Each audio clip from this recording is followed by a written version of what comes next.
All right, this is a great report. Great report. I'm loving it. Iguanas. All right. Hello. I'm Steve S.H. Walters reporting for Breaking News 500 here in Vero Beach, Florida. Today's topic is iguanas, especially our iguanas, the Florida iguanas.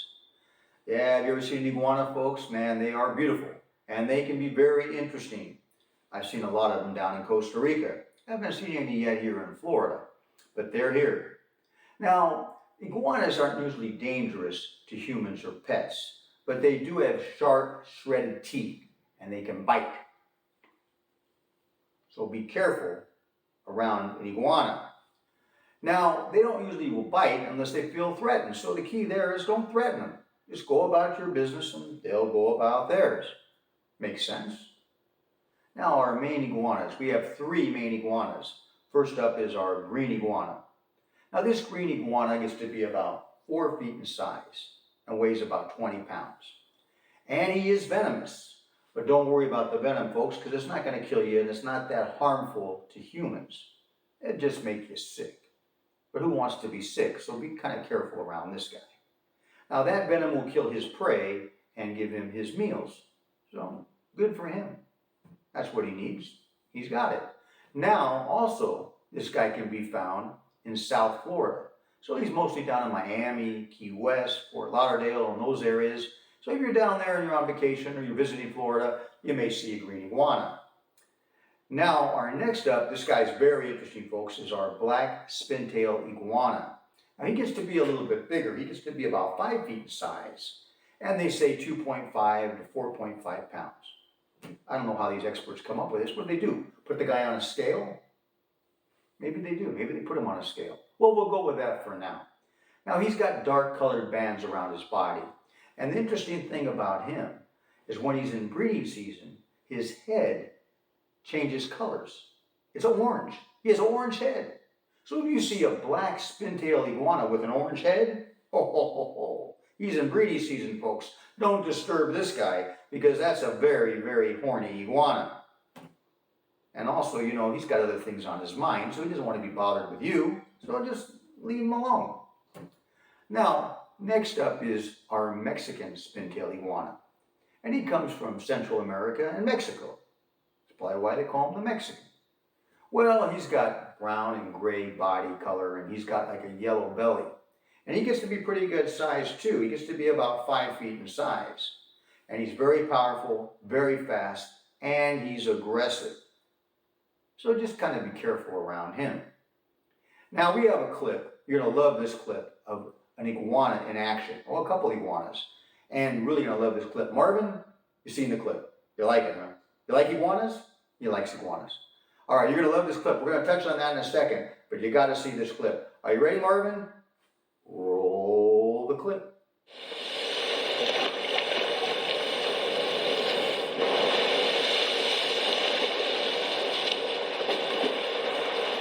Only the larger adults dare to take the plunge.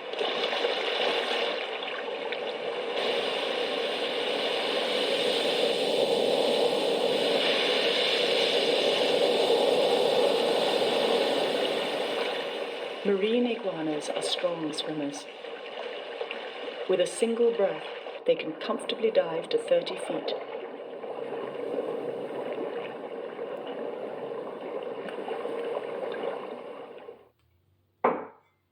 Oh, you're back. Well, did you enjoy that clip?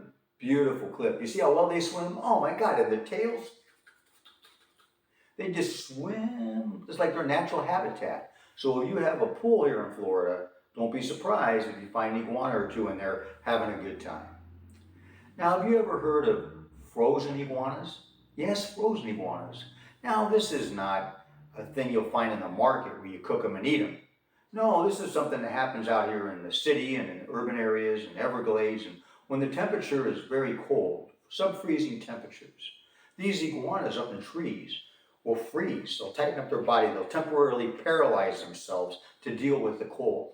And they'll fall from trees, literally fall from trees. And they'll be on the ground like they're dead. They're not dead. They're just a frozen iguana. So if you're out on a cold day walking around and you see a bunch of iguanas on the ground, they look like they're dead. They're just frozen. Don't go touch them. Don't go pick them up because you'll activate the iguana. You'll become awake and you'll bite. So just leave them alone and let them freeze themselves. And then when temperatures are warm, they'll get up and they'll scurry. They'll just scurry on their way. Now we got an interesting report from the city of Miami Beach, a very quick report. I'm going to read this to you because we are a little crazy at times with some of the things that we do, and to me this is a little crazy. The city of Miami Beach has hired several iguana removal contractors, service contractors that will remove a live iguana for $30 to $60 in cost. And a dead iguana will cost between $60 and $200 in cost. We're removing iguanas. And a dead one costs more. $200 to remove a dead iguana. Is this crazy or what? I see a dead iguana. He's at my house. I'm going to shovel him up, put him in the trash can, and there he goes on Tuesday's trash. Or maybe I'll bury him in a backyard. I'm going to spend $200 for some service contractor to remove an iguana. What's he going to do? Put a net over the iguana? I'm going to net him up. Oh, we got the iguana. You're safe, sir. He's dead. He's dead. I was safe before you got here. I don't get it. Well, that's what they're doing in South Florida. So there's apparently an iguana problem there, and a lot of iguanas, and they do kind of mess up the landscape and a few things, and there's probably other issues I'm not aware of. But I ain't calling no service contractor for no dead iguana. Let's get that straight right now. Well, that's our report. I hope you've enjoyed this report on iguanas here in Florida. Now you've learned something. Be aware when you're down here in Florida, we have plenty of iguanas. This is Steve S.H. Walters reporting for Breaking News 500. Now have a great day.